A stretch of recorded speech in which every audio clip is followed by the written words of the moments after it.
This research on semen, which is thought to cause a better mood in women thanks to the compounds it contains, is quite interesting. Scientists who started to investigate the McClintock effect seen in women because it is not seen in lesbians. A conclusion they came to after their research is after they saw that the only difference between heterosexual women and lesbians was that they were exposed to semen. Semen is a natural antidepressant. What is the McClintock effect, some of you may ask? In short, women who live, work, or spend a lot of time together change their menstrual cycles to be synchronized with each other. This is achieved through pheromones.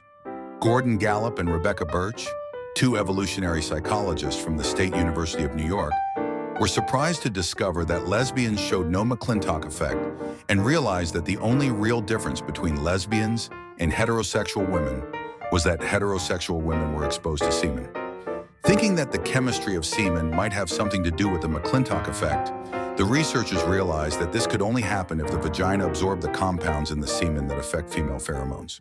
Semen is often confused with sperm, which is not known to be absorbed by the vagina.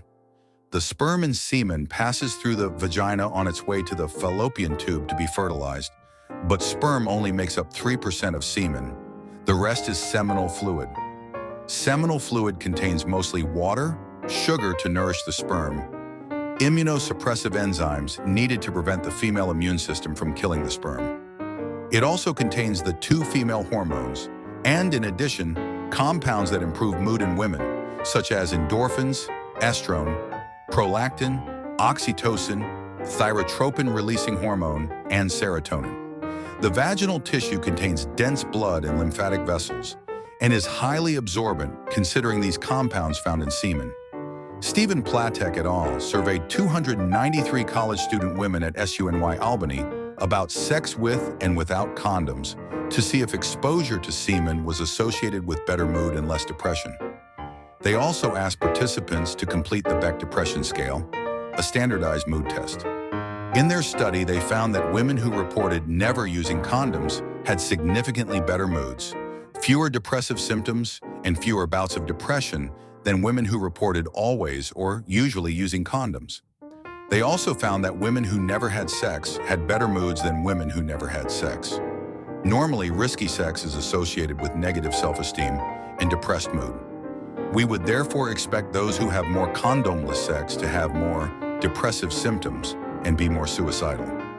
In their study, Platek et al. Found that 20% of women who reported always or usually using condoms had occasionally thought about suicide, compared with 7% of those who reported sometimes using condoms and only 5% of those who reported never using condoms. This led them to conclude that the compounds in semen may have an antidepressant effect.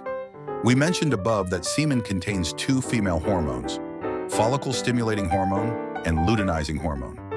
FSH promotes egg maturation in the ovary. LH plays a role in triggering ovulation. It makes sense from an evolutionary point of view that semen contains compounds that promote ovulation.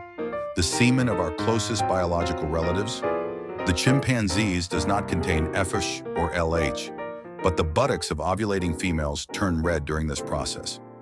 This clearly indicates that they are ready to reproduce. In humans, the process of ovulation is hidden. Men cannot recognize when women are most fertile by looking from the outside. The presence of hormones in semen to promote ovulation provides a small reproductive advantage. Those who are against unprotected sex and want to benefit from this antidepressant effect that comes with semen can also provide it orally if they wish, of course. Bon appétit.